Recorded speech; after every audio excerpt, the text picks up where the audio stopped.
What's up everyone, welcome back to another video. In today's video I'm going to show you guys how to copy trade using NovaBot on Telegram. Now to do this, the process is very simple, quick and easy. Just follow the steps I'll show you guys in this video. Now to start, we'll simply go and hit the start button or type in /start, and once we type that in, you will see this menu popping up.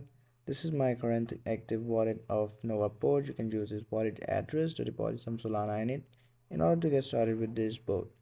And once done with that, here you will see this copy trade option.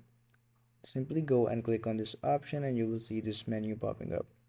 And here click on new task option.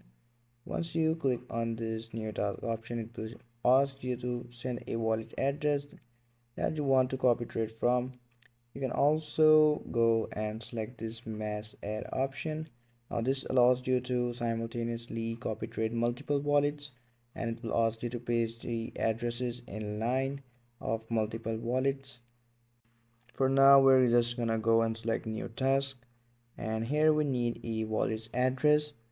For that I will simply head over to SoulScan, and here I'll simply go select this random wallet from official Trump coin and come back, paste that address right here.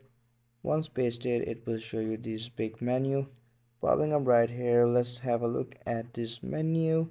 It is showing you some of the details of your copy trade, the buying triggers, market cap settings. Well, you can have a look at these options by yourself.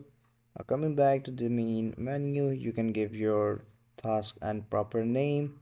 You can set up buying maximum amount, minimum market cap, maximum market cap. You can adjust all these options according to your preference. Buying fee, selling fee, buying tip, selling tip. You can add a slippage amount, buying and selling slippage amount. In most of the boards, there is a separate section for buying and selling. Well, in this board, the buying and selling is together. There is no separate settings.